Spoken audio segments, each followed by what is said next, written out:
Hoy veremos la historia del constitucionalismo en Colombia, yendo desde las primeras constituciones en 1811 hasta la que rige hoy en día. Sin nada más que decir, empecemos. Después de los sucesos ocurridos el 20 de julio de 1810 en la independencia, veríamos cómo aquellas personas que estaban al mando de la Nueva Granada se dividirían en dos bandos. Centralistas, con Antonio Nariño a la cabeza, y federalistas, con Camilo Torres al mando. Actualmente somos testigos de los conflictos que se dieron entre estos dos bandos alrededor de nuestra historia, pero además de conflictos como la patria boba, causados debido a estas dos ideologías, veríamos dos constituciones en este periodo. En primer lugar, la Carta de Cundinamarca, sancionada el 30 de marzo de 1811, creada por el Partido Centralista, y que se destaca entre otras cosas por reconocer al exiliado rey de España derrocado por Napoleón como el soberano de la nueva nación, y por ser la más extensa, con 14 títulos y 342 artículos. En segundo lugar, veríamos el Acta de la Federación de las Provincias Unidas de la Nueva Granada, expedida por el Partido Federal el 27 de noviembre de 1811. En su artículo 5, el acta reconoce la total independencia de España, alejándose un poco más del yugo español, y por ello quizá podamos calificarla de ser más autónoma que la de Cundinamarca. Cada una de ellas regiría en las correspondientes provincias dominadas por su ideología. De esta manera el país se encontraba a la mitad, y veríamos guerras civiles absurdas como la patria boba, que acabarían perjudicando a los dos bandos, pues los únicos que estaban preocupados por cómo debería manejarse su país no eran solo centralistas y federalistas. Cada una de las constituciones tuvo sus respectivas reformas en los años siguientes a su expedición, que acabarían finalmente dándole más ínfulas a la patria boba, y poco después nos veríamos inmersos en la reconquista española. Bolívar vendría de Europa para que siguiéramos con nuestro proceso de independencia, y ahora el reto sería algo mayor con la reconquista española. Se realizó el segundo Congreso Nacional de Venezuela, dos asambleas en las cuales se plantearía la forma en que debía realizarse la nueva constitución. En la primera asamblea, que tuvo lugar en febrero de 1819, Bolívar expuso su forma de gobierno y dejó en claro su pensamiento rusoniano y su posición centralista, que en un futuro daría lugar a la creación de los partidos tradicionales. En la segunda sesión, realizada en noviembre de 1819, veremos efectivamente la expedición de la nueva constitución el 17 de diciembre del mismo año. La Ley Fundamental de Angostura o Ley Fundamental de Colombia. Por medio de ella, Venezuela y la Nueva Granada pasarían a tener un solo nombre, y a llamarse República de Colombia.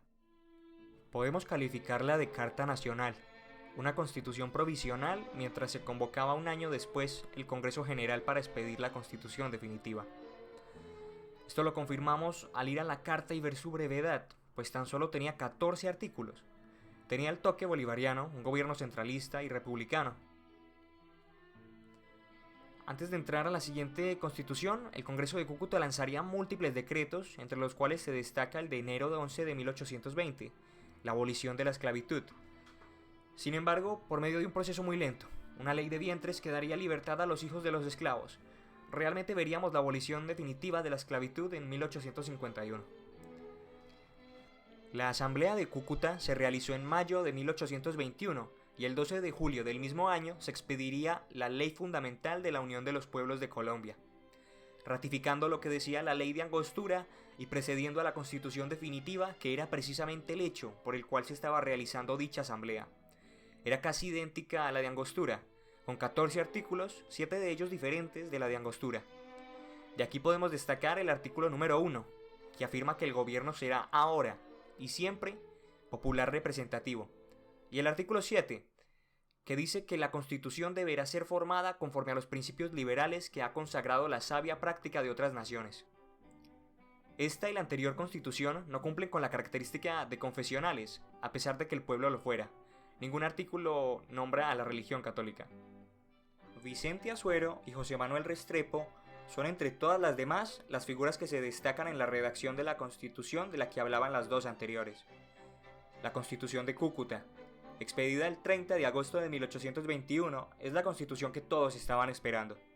Ahora sí, debido a su completitud con 191 artículos, se puede situar como la primera Constitución completa y de carácter permanente. Destacando la forma de esta Constitución, veremos cómo del artículo 151 al 153 se afirmará el centralismo. Los departamentos y las provincias serán meras divisiones administrativas y no tendrán ningún poder decisorio. Deben estar subordinadas a la nación. Destacamos este como un punto muy importante, pues además de tener una forma de Estado centralista en el ámbito territorial, veremos esta forma también en el ámbito administrativo, siendo quizá esto último lo que hizo que la Constitución fracasara a pesar de intentar darle solución a este problema a través de reformas. Bolívar ostentaba la presidencia y Santander la vicepresidencia. En los artículos 190 y 191 veríamos una incoherencia. El 190 afirma que se puede modificar la Constitución cuando se estime conveniente, y el artículo 191 dice que la primera reforma podrá hacerse después de 10 años de su expedición.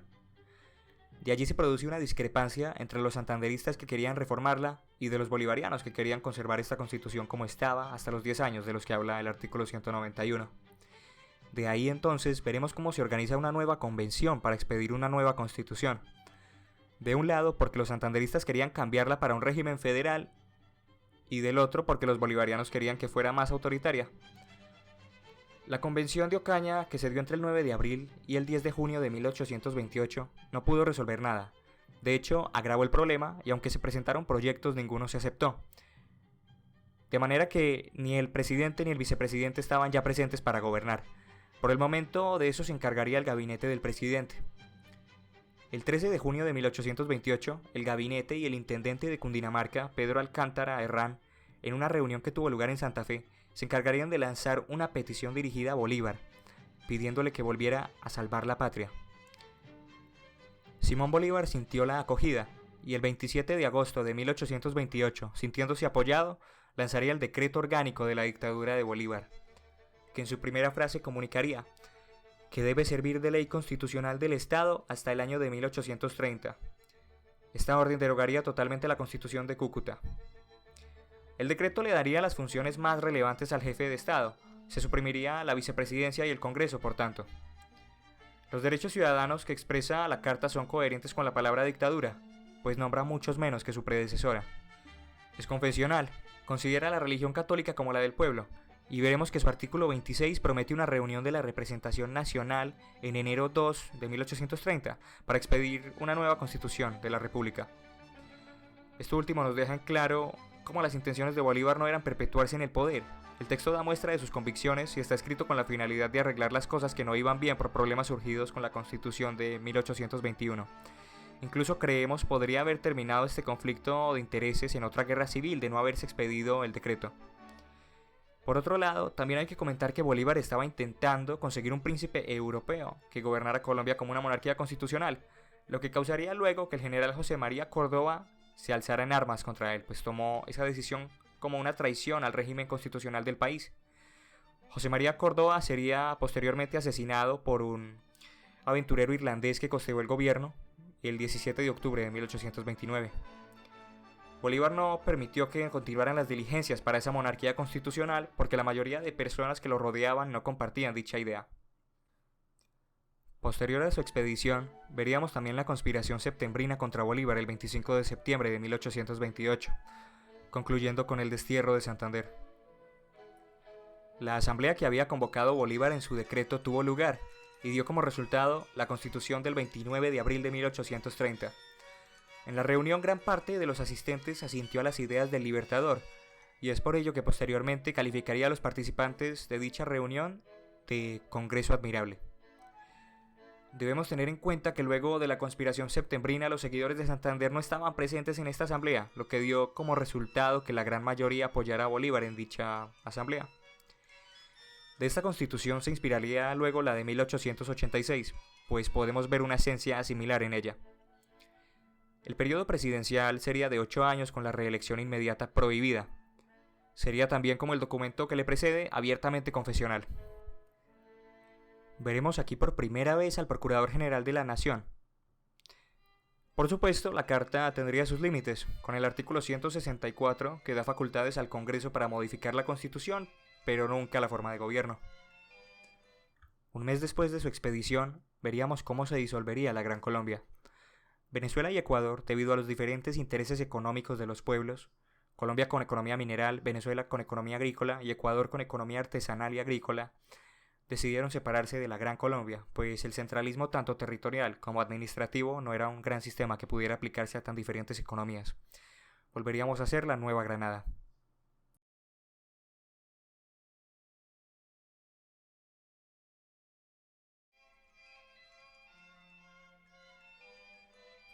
Tras la disolución de la Gran Colombia y la renuncia de Bolívar, la presidencia se disputó en un corto periodo de tiempo, iniciando en Domingo Caicedo, pasando por Joaquín Mosquera y Rafael Urdaneta, para terminar de nuevo en Caicedo, quien días antes de elegir su reemplazo sancionó una nueva constitución, la Constitución del 17 de noviembre de 1831, que proclama en su primer artículo la fundación del nuevo Estado bajo el nombre de la Nueva Granada. Sin embargo, solo contenía 6 artículos en los que expresa asuntos muy generales relacionados con límites territoriales, posibilidad de alianzas y deudas a pagar, por lo que tuvieron que emitir un decreto que ordenaba la observancia de la Constitución de 1830 de manera provisional.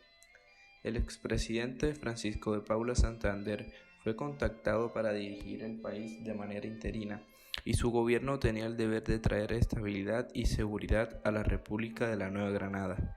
En poco tiempo su éxito fue innegable, con reformas en la hacienda, la educación, las relaciones diplomáticas del país y el reconocimiento oficial de la Santa Sede. Además de la institución de la Constitución de 1832, por la que fue reelecto 9 días después del 10 de marzo de 1832. La Constitución es, al mirarla rápidamente, exactamente igual a la de 1830, pero difiere en la administración territorial, renombrando a los departamentos como provincias y asignándoles nuevas facultades para asegurar su bienestar, junto con la supresión de la Procuraduría y la sujeción total de las Fuerzas Armadas a las disposiciones del Poder Ejecutivo. Las reformas en educación, que incluyen las políticas para fomentar la educación pública intermedia avanzada, además de políticas liberales, dieron origen a su oposición, liderados por el ex vicepresidente José Ignacio de Márquez y seguidores de Bolívar.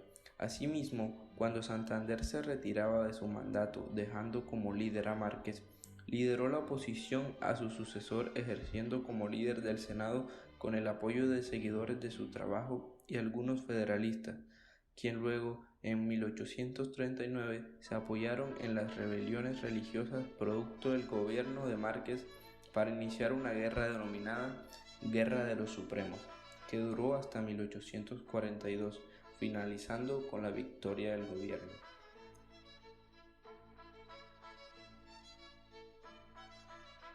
Para entonces, corría el gobierno de quien había ayudado a los ministeriales como ministro de guerra Pedro Alcántara Herrán, electo por el Congreso para liderar el país hasta 1845, y para abril 20 se creó la Constitución de 1843, la cual no entró en vigencia sino hasta el 8 de mayo, que acabó con el legado de las constituciones anteriores y las disposiciones de Santander en 172 artículos, dotando las mayores facultades al presidente y quitándoselas por otro lado a las provincias, eliminando la independencia de las instituciones educativas, confiándoselas a las autoridades eclesiásticas para que orientaran a una misma corriente de pensamiento, creando el cargo de vicepresidente y la denominación del acto legislativo, además de la institución del catolicismo como religión única del país. Todo esto deja ver en la carta la inclinación derechista del gobierno y de su creador, Mariano Ospina. Al final del mandato de Herrán, sus colegas ministeriales le brindaron apoyo a una importante figura en la Guerra de los Supremos, el secretario de Guerra Tomás Cipriano Mosquera, quien con un historial lleno de victorias fue electo presidente en 1845. Con él trajo cambios que lamentaron quienes lo llevaron al poder, ya que sus disposiciones fueron de carácter liberal, dando los primeros pasos para una apertura económica al exterior, las bases para la separación de la Iglesia y el Estado y la eliminación de impuestos coloniales. Su trabajo lo continuó su sucesor José Hilario López, quien inició de la mano con el recién fundado Partido Liberal. una serie de reformas políticas y sociales que dieron pie a la Guerra Civil de 1851. Las reformas eran fuertemente liberales, con la liberación oficial de los esclavos, la separación de la Iglesia y el Estado, la libertad de prensa y el federalismo. Tales reformas causaron la violenta reacción de los conservadores tanto en el sur como en el oeste del país, donde se oponen fuertemente a la liberación de los esclavos. Esto dio inicio a la Guerra Civil de 1851, de la que podríamos afirmar que fue la primera guerra entre liberales y conservadores. La contienda finalizó con la captura de quien llamaban el alma de la revolución, Mariano Ospina, y la entrega de sus partidarios. Finalmente, el expresidente José María Obando, con el apoyo de López, llegó a la presidencia el mismo año en el que expidió la Constitución de 1853, el 21 de mayo. La carta que dio inicio al federalismo en el país, además de la abolición de la esclavitud y el derecho al voto secreto, junto con la implementación del mismo para algunos cargos, ofrece además un amplio catálogo de derechos civiles y además confiere la potestad a cada estado de crear su propia constitución provincial en cuanto esa no esté en contra de la del gobierno central.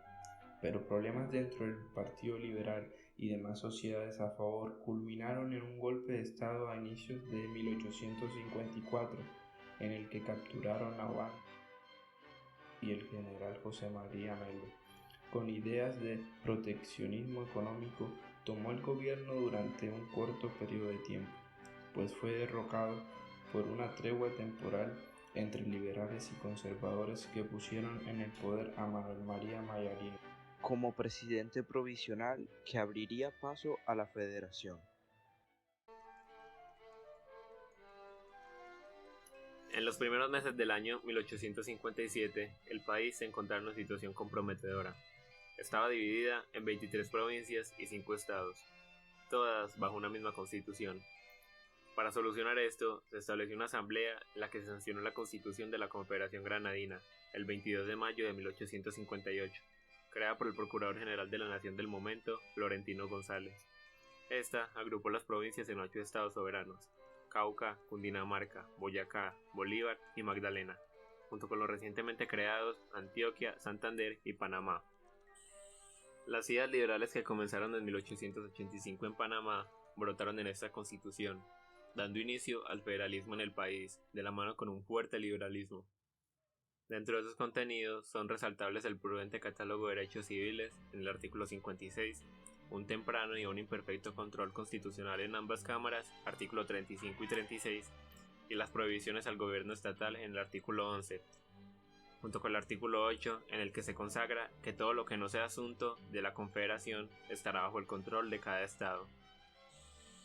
En 1859 sufrió 3 reformas, auspiciadas por el presidente Mariano Ospina, quien se valió de la mayoría conservadora del Congreso para validar los cambios que le permitirían una intervención más directa en los estados, de carácter electoral, de Hacienda y militar, haciéndose cargo de elecciones, nombrando ministros de Hacienda y controlando las Fuerzas Armadas.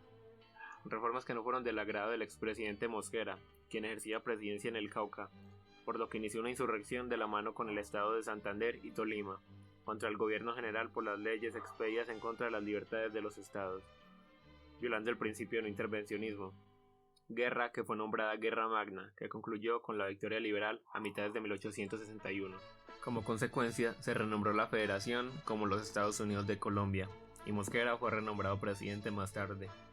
Aunque este cargo, al igual que la pequeña Constitución de 1861, era esencialmente provisional.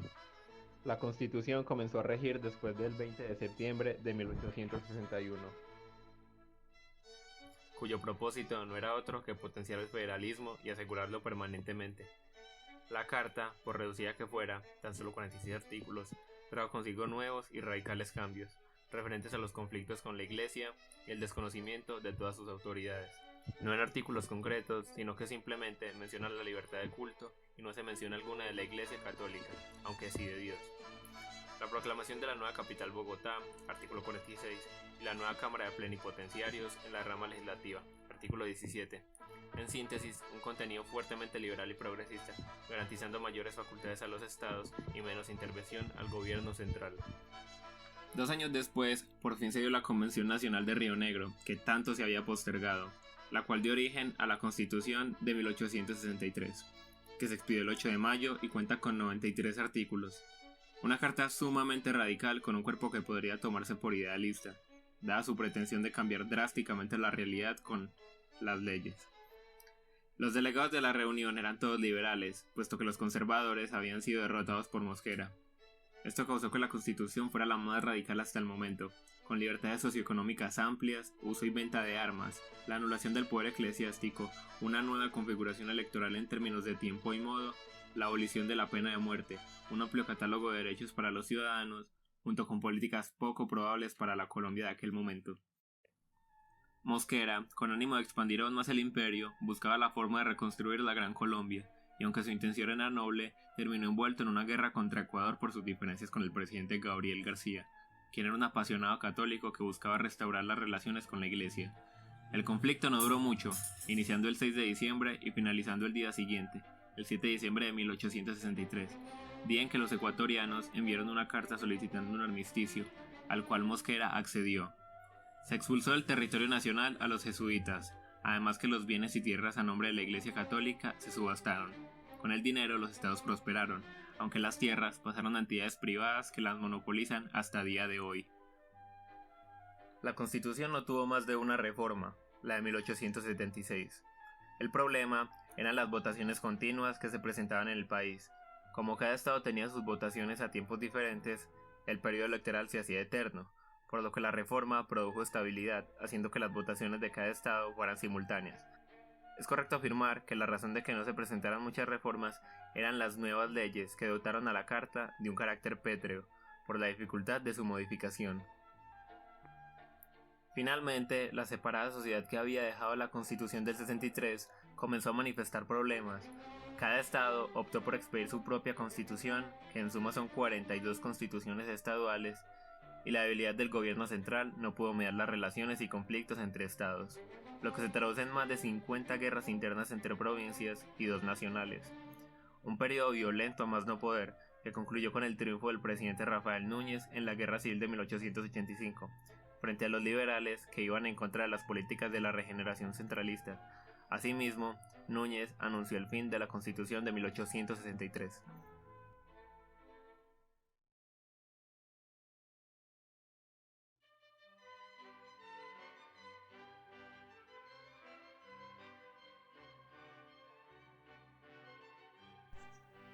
Constitución de 1886. Debido a las 50 guerras entre provincias, a las 2 guerras nacionales y a la crisis del mercado mundial del tabaco, las partes hasta ahora dominadas formulan una solución. El Consejo Nacional de Delegatarios, constituido por 9 liberales y 9 conservadores, redactarían una nueva carta con base en el proyecto centralista y autoritario de la región. Luego llegaría a la presidencia Rafael Núñez, declararía que fue construida con la finalidad de terminar con el régimen federal que tanto daño le estaba haciendo a la nación. Esta constitución sería muy longeva, estando en vigencia por más de 100 años. Restauraría la estructura original del régimen construido por Bolívar. Esta etapa es conocida como la regeneración, y la cual se restaura algo parecido a una forma anterior, y se termina el régimen federal. Se suele decir que tomó como referencia las constituciones de 1821, 1830 y 1843, dando como resultado una versión mejorada. Contaba con 210 artículos, con las constantes estructurales del proceso constituyente que han acompañado a las constituciones colombianas: la reunificación del territorio, la consolidación del presidencialismo, el regreso al confesionalismo, restablecimiento del autoritarismo. Se restauró el centralismo, por lo tanto se presenta el fortalecimiento del Ejecutivo. El confesionalismo es invocado de nuevo y dice de Dios, fuente suprema de toda autoridad. La Constitución de 1886 fue fue sancionada el 5 de agosto de 1886 por Rafael Núñez. Se abolió el federalismo y fue declarado un estado unitario dividiendo el poder entre ramas. Resultó también en la unificación de un ejército nacional para unificar las fuerzas armadas de cada departamento. Se prohibió el divorcio, se cambió el nombre a República de Colombia, pero todo esto también trajo unas consecuencias como lo son: censura por parte de la Iglesia a profesores y empleados públicos que apoyaban el secularismo, censura a la literatura de corte liberal en los colegios del país, lo que fue el exilio a Ecuador y Venezuela de empleados y profesionales públicos liberales, dada una persecución política que era apoyada por la Iglesia. Fue escrita durante el gobierno de Rafael Núñez, pero se sancionó con José María Campo en el poder. La Constitución de 1886 tuvo 60 reformas a lo largo de su vigencia. Algunos de los cambios establecidos y más importantes de esta Constitución tienen que ver con: se pasó de Estados Unidos de Colombia a la República de Colombia, cambiando el sistema federal y permitiendo que los estados se convirtieran en departamentos. El periodo presidencial se extendió a 6 años. Se fortaleció y centralizó el Ejército Nacional. La religión católica se estableció como elemento esencial del Estado. Constitución de 1991. En 1990, un movimiento estudiantil llamado la Séptima Papeleta, impulsado por fuerzas políticas que estaban en pos de la reforma institucional del Estado, logran incluir una pregunta en las elecciones de 1990, con el fin de fortalecer la democracia participativa.